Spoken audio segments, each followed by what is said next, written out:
오늘 우리에게 주신 하나님의 말씀 보겠습니다.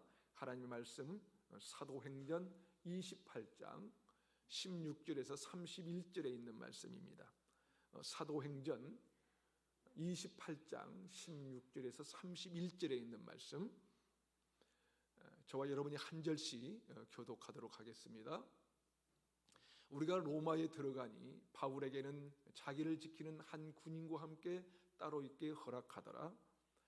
사흘 후에 바울이 유대인 중 높은 사람을 청하여 그들이 모인 후에 이르되, 여러분 형제들아, 내가 이스라엘 백성이나 우리 조상의 관습을 배척한 일이 없는데 예루살렘에서 로마인의 손에 죄수로 내준 바 되었으니 로마인은 나를 신문하여 죽일 제목이 없으므로 석방하려 하였으나 유대인들이 반대하기로 내가 마지 못하여 가이사에게 항소함이요 내 민족을 고발하는 것이 아니니라.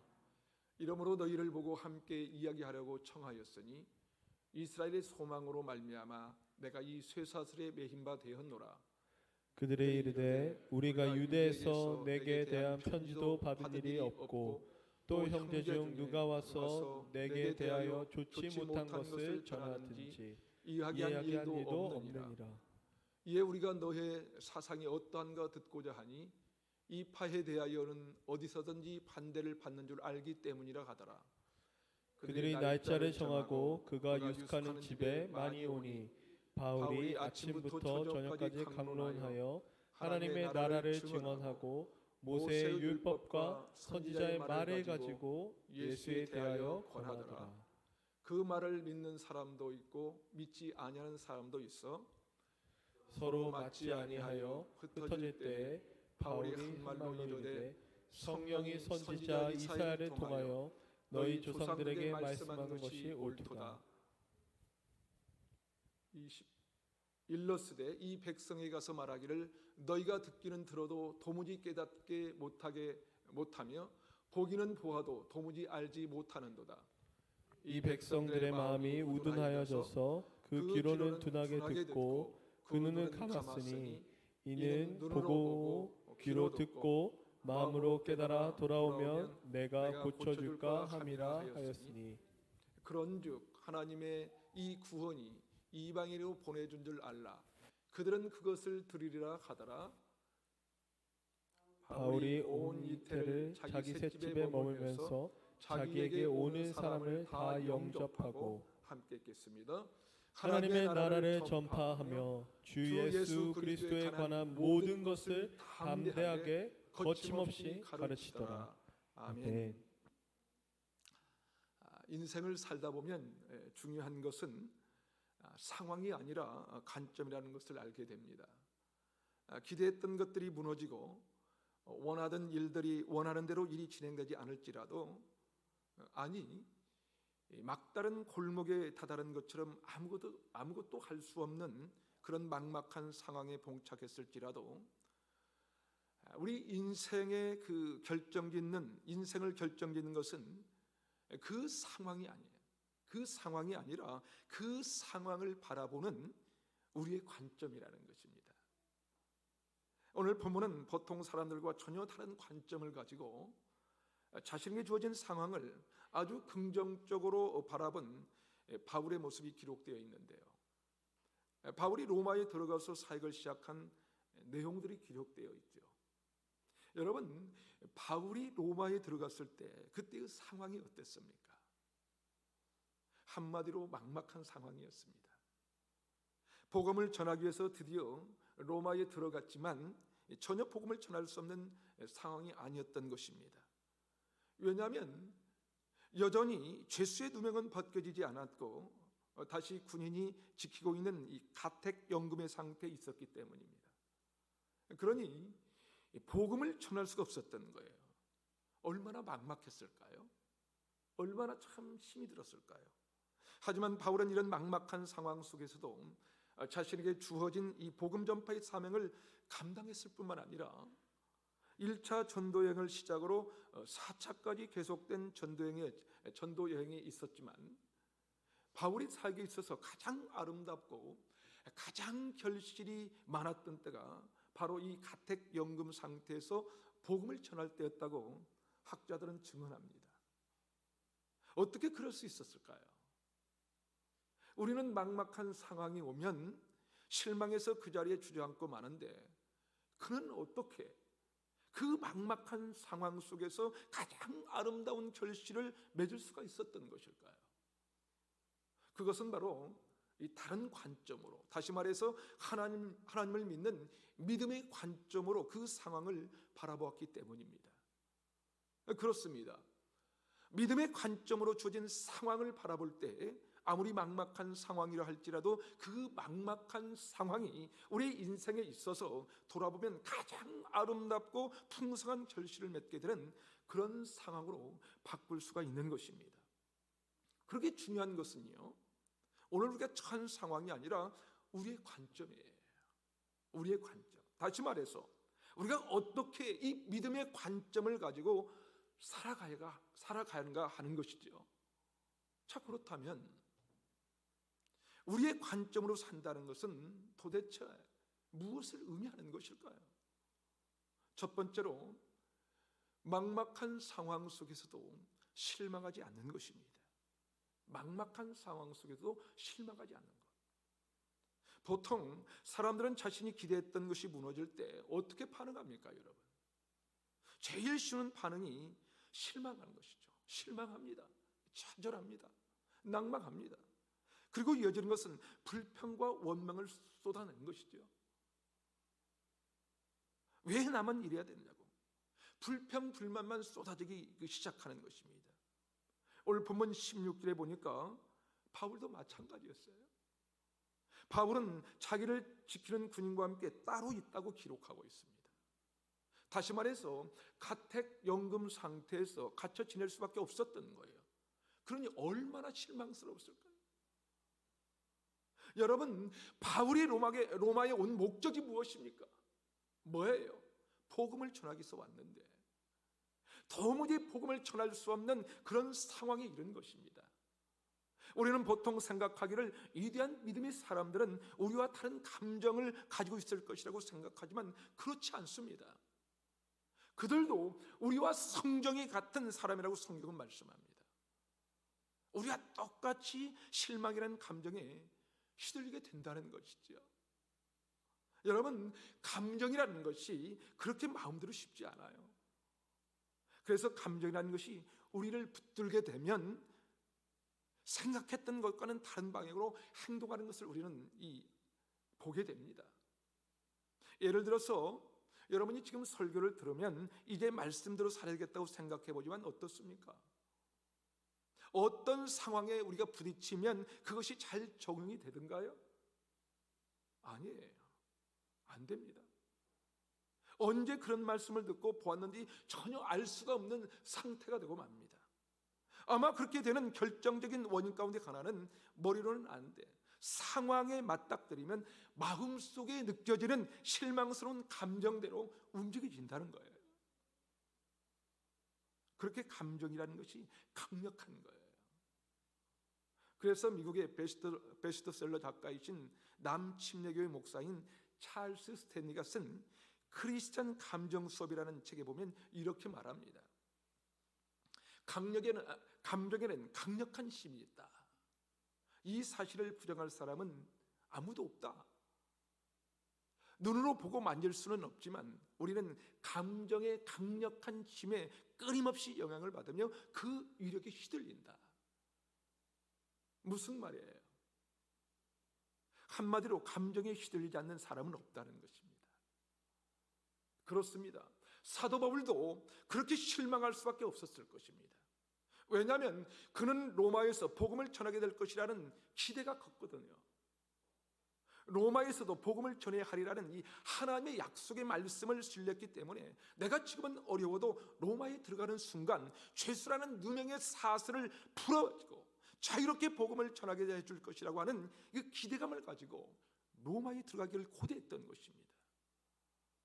더구나 로마에 갔는데 많은 사람들이 나와서 환영해주고 그리스도인 형제들이 와서 격려를 해줄 때 드디어 로마에서 복음을 전할 기회가 열리는구나 생각하지 않았을까요? 그러나 그는 로마에 들어가자마자 가택연금의 상태에 들어갈 수밖에 없었던 것입니다. 그러니 얼마나 실망스럽고 낙심이 되겠습니까? 그런데 본문은 놀랍게도 이렇게 기록하고 있습니다. 본문 17절 상반절입니다. 함께 읽어볼까요? 시작. 사흘 후에 바울이 유대인 중 높은 사람들을 청하여 그들이 모인 후에 이르되 여러분 형제들아. 거기까지요. 지금 바울이 뭘 하고 있습니까? 지금 뭐라고 있어요? 유대인 중에 높은 사람을 청했습니다. 왜일까요? 그것은 복음을 전하기 위해서였어요. 자기가 갖고 있는 오해를 풀어버리고 이제 본격적으로 이 복음을 전하기 위해서 유대인들 중에 높은 사람을 청했다는 것입니다. 무슨 말입니까? 바울은 이 실망의 감정을 이미 떨쳐버린 것입니다. 여러분, 실망하고 있으면 일하지 않습니다. 실망한 사람이 열심히 복음을 증거한다는 것은 참 어려운 것이에요. 우리가 일을 열심히 하다가도 누군가에 실망하게 되면 하던 일도 놓게 되지 않습니까? 실망하면 일하고 싶지 않거든요. 그런데 바울은 그 어느 때보다도 적극적으로 사람을 불러서 복음을 전하고 있습니다. 아니, 어떻게 그럴 수가 있었을까요? 어떻게? 오늘 본문에 보니까 사도 바울이 며칠 만에 실망의 자리에서 일어났다고 기록하고 있습니까? 사흘 만에 일어났다고 기록하고 있습니다. 그는 사흘 동안 실망의 감정에 사로잡혀 있었습니다. 그러나 사흘이 지나자 바울은 실망의 감정을 떨쳐버리고 일어난 거예요. 여러분, 우리가 어떤 좋지 않은 감정에 시들릴 때 사흘 만에 그 감정을 털어버릴 수 있을까요? 부부간에도 한 번 삐지면 사흘이 아니라 일주일, 한 달도 말하지 않는 그런 사람이 있지 않습니까? 사도 바울은 정말 마음을 다해 기대했던 모든 것이 무너져 내렸습니다. 그런데 어떻게 사흘 만에 툭툭 털고 일어나서 다시 복음을 전할 수 있었을까요? 그것은 바울이 바로 기도의 사람이기 때문입니다. 바울은 사흘 동안 하나님 앞에 기도했을 것입니다. 그것을 어떻게 할 수 있냐면요, 바울이 로마 감옥에서 옥중 서신을 4편을 썼는데요, 그게 에필골몰이라고 외우시면 됩니다. 에베소서, 빌립보서, 골로새서, 빌레몬서입니다. 그 중에 빌립보서 1장 4절은 이렇게 기록합니다. 간구할 때마다 너희 무리를 위하여 기쁨으로 항상 간구함은. 그렇습니다. 바울은요, 감옥에서 간구했다는 거예요. 간구했다. 바울은 간구할 때마다 너희 무리를 위하여 기쁨으로 기도했다는 것이지요. 에베소서 1장 16절에 보면 이렇게 기록하고 있습니다. 내가 기도할 때에 기억하며 너희로 말미암아 감사하기를 그치지 아니하고. 사도 바울은 기도하면서 감사하기를 그치지 않았다는 거예요. 또 골로새서 1장 3절을 우리 함께 읽어볼까요? 골로새서 1장 3절 시작. 우리가 너희를 위하여 기도할 때마다 하나님 곧 우리 주 예수 그리스도의 아버지께 감사하노라. 바울은 기도할 때마다 막막한 상황에서 실망스러웠지만 그때마다 감사의 조건을 찾으며 기도했다는 것입니다. 그리고 그 기도는 바울을 사로잡고 있는 실망이라는 이 강력한 이 감정을 떨쳐버리게 만든 거예요. 그렇게 사흘 만에 바울은 툭툭 털어고 일어나서 다시 복음을 전하기 시작합니다. 그렇습니다. 바울이 실망이라는 감정에 시들리지 아니하고 우울한 감정에 시들리지 아니하고 일어설 수 있었던 것은 그게 뭐예요? 그게 하나님 앞에 엎드려서 기도하는 이 기도의 사람이었기 때문입니다. 사랑하는 여러분, 막막한 상황에도 불구하고 실망하지 않는 그런 인생 살기 원하십니까? 막막한 상황에서도 일하시는 하나님의 역사하심을 바라볼 줄 아는 그런 믿음의 사람으로 살기를 원하십니까? 그렇다면 막막한 상황에서 무릎 꿇고 기도하는 인생이 되십시오. 우리가 무릎 꿇고 기도하는 순간 실망에서 희망으로 우리의 관점이 변하게 될 줄로 믿습니다. 한 걸음 더 나아가서 믿음의 관점으로 산다는 것은 어떤 의미일까요? 두 번째로 막막한 상황에서도 최선을 다하는 것입니다. 막막한 상황에서도 최선을 다하는 것. 막막한 상황을 생각할 때 생각나는 탈무드가 하나 있는데요, 그것은 어린이를 위한 동화인데 이런 내용입니다. 세 마리의 개구리가 신나게 놀다가 그만 우유통에 빠지고 말았습니다. 첫 번째 개구리는 노력하지 않고 하나님께 살려달라고 기도하다가 그냥 우유통에 빠져 죽었습니다. 기도만 한다고 사는 게 아니라는 것이죠. 두 번째 개구리는 힘들다고 포기하면서 죽고 말았습니다. 하지만 세 번째 개구리는 달랐습니다. 언젠가는 나갈 수 있다는 희망을 놓지 않았어요. 희망을 놓지 않고 계속해서 할 수 있는 이 한 최선을 다해서 헤엄을 치기 시작합니다. 그렇게 밤이 지나고 아침이 밝아올 무렵이었습니다. 헤엄을 치던 그 개구리 발 아래 뭔가 탁하니 걸리는 느낌을 받게 됩니다.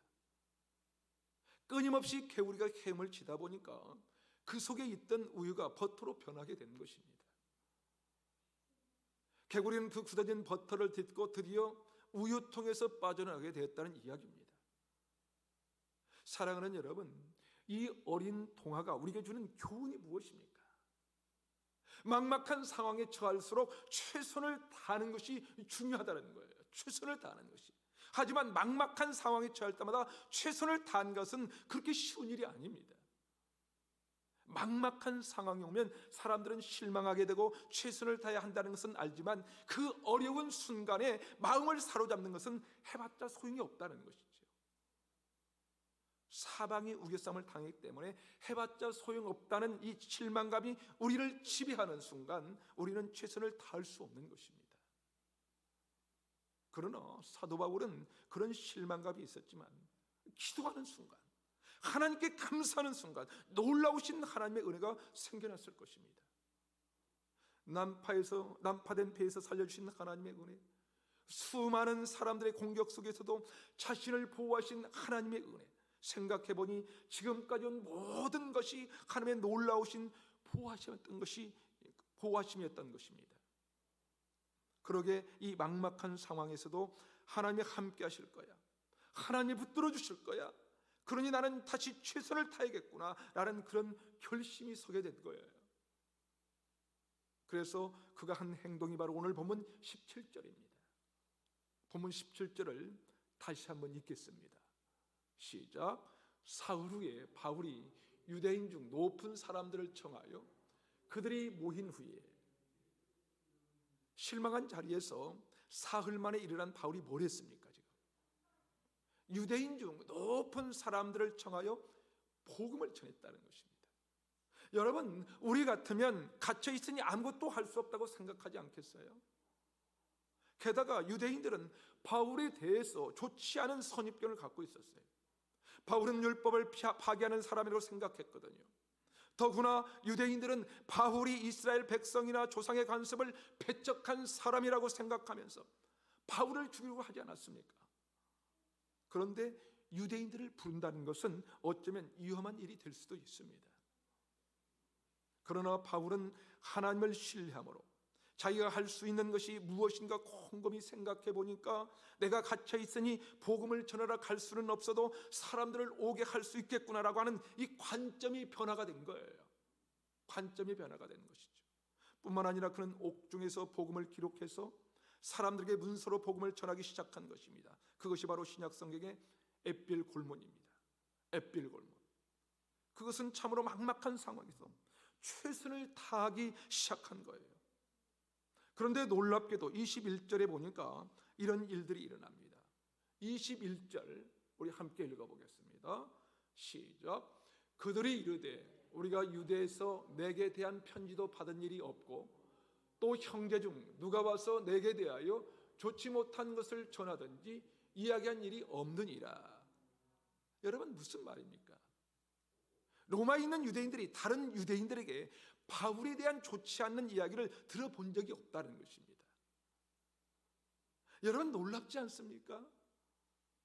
사실 유대인들은 끈질게 쫓아와서 어떻게든 바울을 죽이려고 했거든요. 심지어 비밀 결사대 40명이 바울을 죽이려고 쫓아다니지 않았습니까? 그렇다면 바울이 로마에 왔다는 것을 그들이 몰랐을까요? 그런데 어떻게 로마에 있는 유대인들이 다른 유대인들에게 바울에 대해서 좋지 않는 이야기를 들을 수 없었던 것일까요? 그것은 바로 하나님의 인도하심이었습니다. 하나님의 인도하심. 아멘이십니까? 하나님의 인도하심. 여러분, 목회자에 대해서 안 좋은 이야기를 듣게 되는 사람은 믿음이 자라지 않습니다.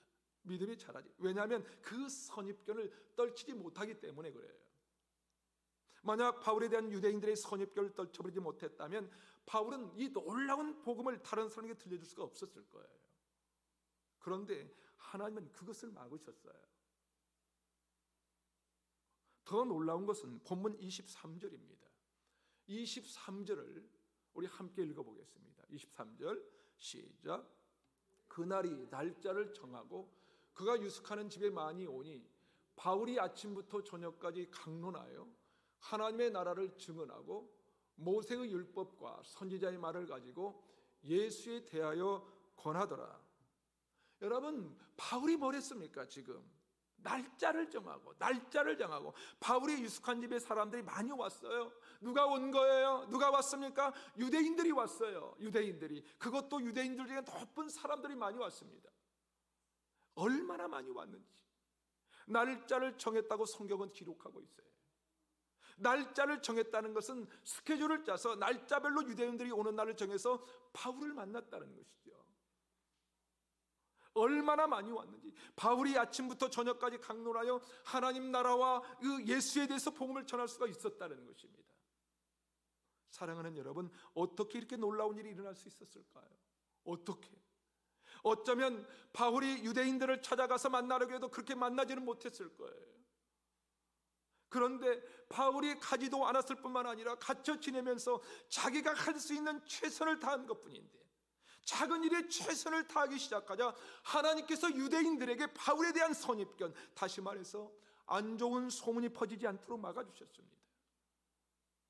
그리고 유대인들의 마음을 움직여 주셔서 바울에게 오도록 만드셨어요. 얼마나 많이 왔는지. 거기에 있는 모든 유대인들이 바울을 통해서 복음을 듣기 시작한 것입니다. 사랑하는 여러분, 어떻게 이런 일이 일어날 수 있었습니까? 그것은 바울이 막막한 상황 속에도 실망하지 않았다는 거예요. 막막한 상황 속에서 실망하지 않고 최선을 다해서 자신이 감당할 수 있는 일을 했기 때문입니다.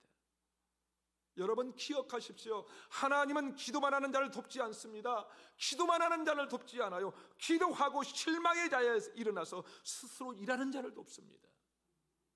다시 말해서 하나님은 스스로 돕는 자를 도우시는 분이십니다.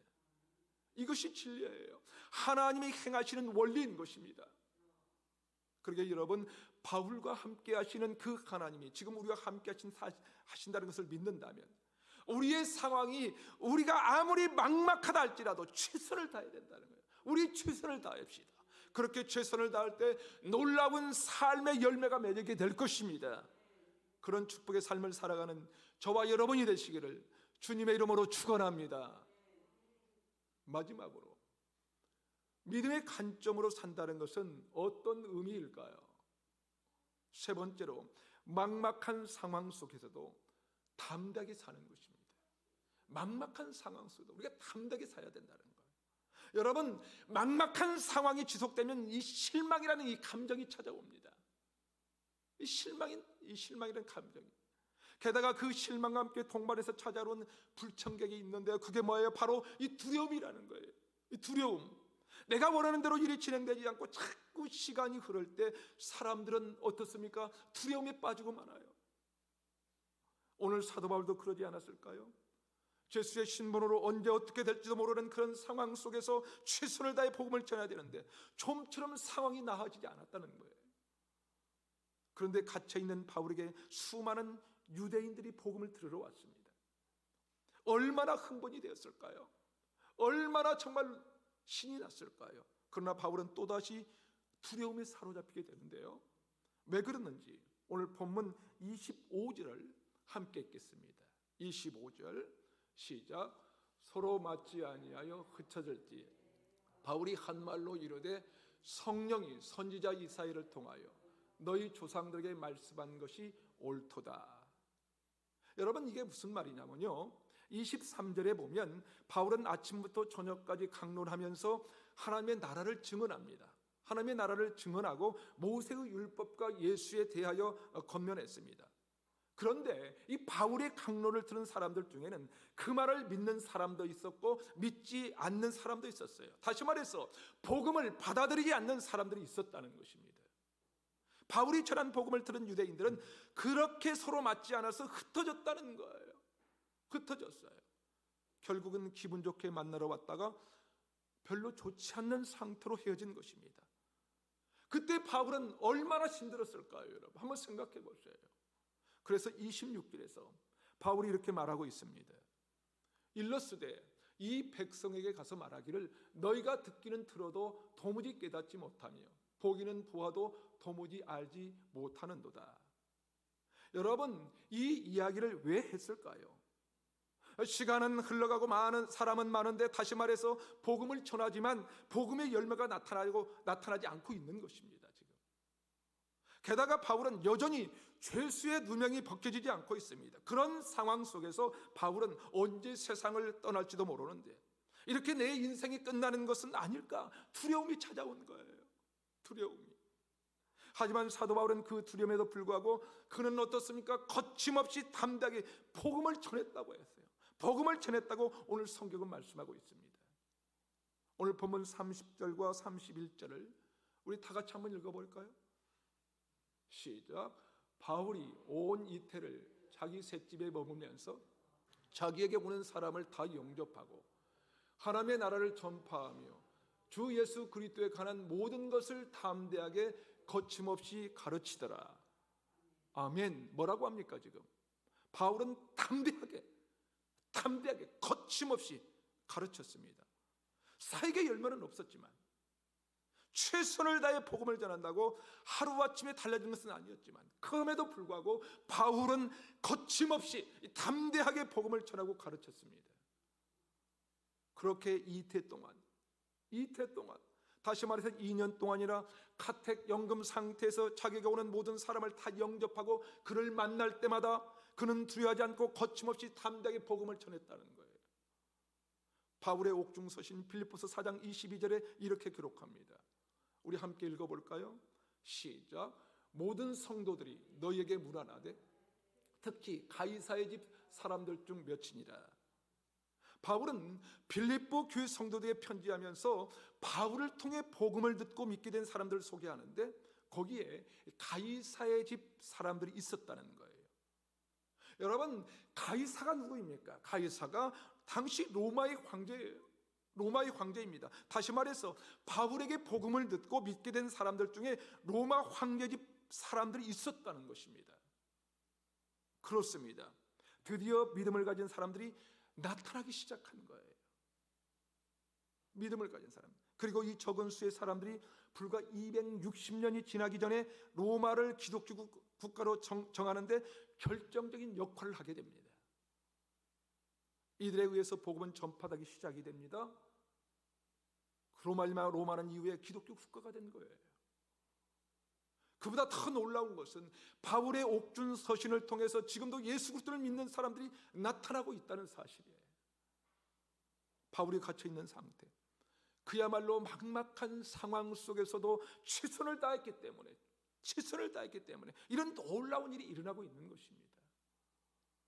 사실 당시에는 유대인들에게 복음을 전하고 옥중 서신을 쓰는 것이 이렇게 세상을 변화시킬 수 있는 놀라운 일의 단초가 될 것이라고 그 누가 상상이나 할 수 있었겠습니까? 누가 상상이나 했겠어요? 그러나 거침없이 담대하게 최선을 다했던 이 바울의 사역을 통해서 로마가 변하기 시작되고 세상이 변화되기 시작한 것입니다. 사랑하는 여러분, 그렇다면 이제 사도행전 28장을 우리가 마무리하면서 우리에게 주시는 마지막 도전은 무엇입니까?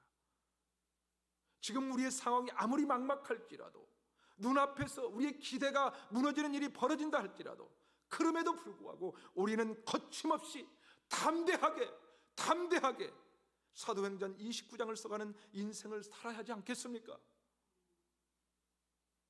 아무리 막막한 상황에 맞닥뜨린다 해도 실망하지 않고 최선을 다해서 우리가 믿음의 이 단점을 가지고 살아야 하지 않겠는가 하는 거예요. 미국의 39대 대통령이었던 지미 카터가 자서전으로 쓴 왜 최선을 다하지 않는가라는 책이 있는데요, 거기에 보면 카터가 해군 사관학교 생도 시절에 이야기가 나옵니다. 카터가 해군 제독과 면담을 하게 됐을 때 이야기인데요, 제독과의 면담은 매우 두려운 일이었다고 합니다. 왜냐하면 제독과 면담을 마치고 난 모든 장교들이 식은땀을 흘리면서 주눅이 들었기 때문이었다고 합니다. 면담이 시작되자 카터는 그 이유를 알게 되었다고 하는데요, 면담의 주제에 대해서 제독이 묻는데 자기가 대답할 수 있는 것이 아무것도 없었답니다. 그런데 식은땀이 흐르면서 당하고 있는 카터에게 위기를 만회할 수 있는 한 가지 질문을 던지더랍니다. 그 질문은 지금 해군 사관학교에서 몇 등을 하고 있니? 라는 질문이었어요. 카터는 당시 성적이 매우 우수했기 때문에 아주 당당하게 이 확신을 가지고 이렇게 말했다고 합니다. 저는 무려 850명 중에 59등을 하고 있습니다. 그렇게 자신 있게 대답을 하고 이제 돌아올 칭찬을 기대하고 있는데 제독이 다시 이렇게 질문을 던집니다. 자네 최선을 다했나? 순간 카터는 대답할 수가 없었답니다. 겨우 아니요, 항상 최선을 다한 것은 아닙니다. 그러자 제독은 한동안 카터를 응시하더니 카터가 대답할 수 없는, 아니 결코 잊을 수 없는 마지막 질문을 던졌다고 합니다. 왜 최선을 다하지 않았나? 그 질문에 카터는 아무런 대답을 하지 못하고 말았다고 합니다. 바로 그 질문이 카터의 인생의 중요한 가치관이 되었다고 합니다. 사랑하는 여러분, 우리는 오늘로서 사도행전 28장을 모두 마치게 되었는데요, 이제 우리가 초대교회 성도들과 사도 바울의 바톤을 이어받아서 사도행전 29장을 써가는 인생, 그런 교회가 됐으면 좋겠습니다. 그런 우리의 삶의 그 마지막 순간에 주님을 만났을 때 주께서 혹시 우리에게 이런 질문을 던지지 않았을까요? 목사님 최선을 다했습니까? 장로님, 권사님 최선을 다하셨나요? 그 질문에 당당하게 대답을 하게 되는 우리가 그날까지 막막한 상황에서 거침없이 담대하게 믿음의 길을 걸어가는 저와 여러분이 되시기를 주님의 이름으로 축원합니다. 함께 기도하시겠습니다.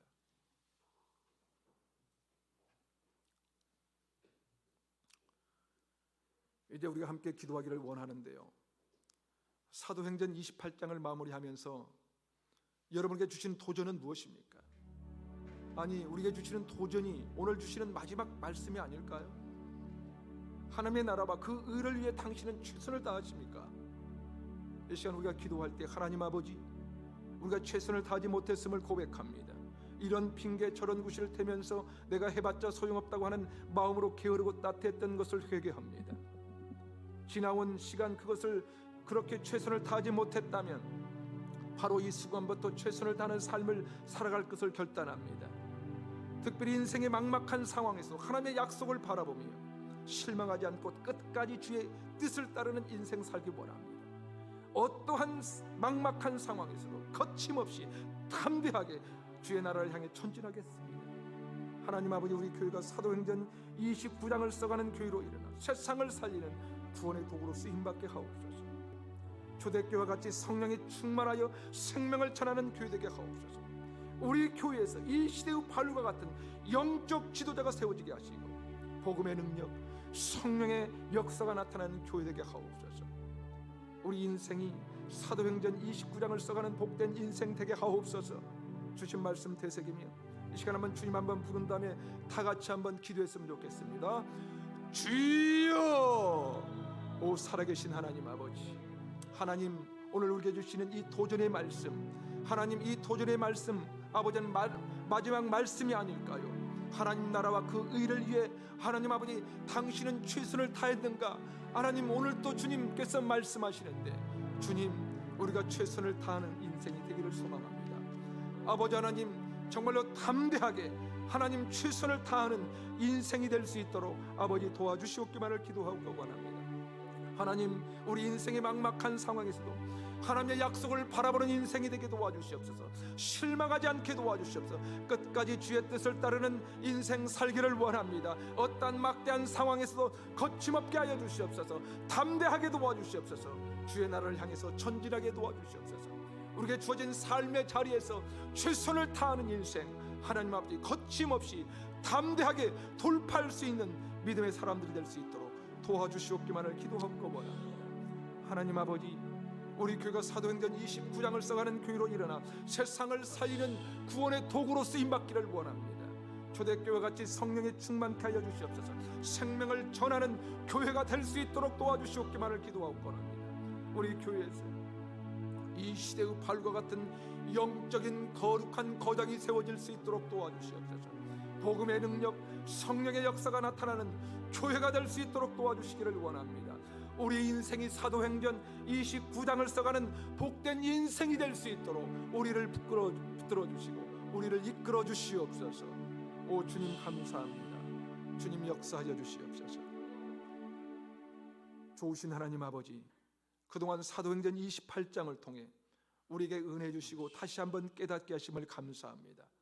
우리가 듣고 깨닫는 대로 삶의 능력으로 나타나게 하여 주시고, 무엇보다도 약속의 말씀을 굳게 잡고 거침없이 담대하게 세상을 향해 나가는 주의 백성들과 우리 루야교회가 되기를 원합니다. 특별히 각자의 주어진 상황 속에서 주님 최선을 다하게 도와주시옵소서. 낭망하지 않게 도와주시옵소서. 어떤 상황에도 실망보다 약속을 기대하는 담대한 믿음을 주시옵소서. 그렇게 사도행전 29장을 써내려가는 우리의 인생, 우리 루야교회가 되기를 간절히 소망하옵고 우리의 삶의 이유가 되시는 예수님의 이름으로 기도하옵나이다. 아멘.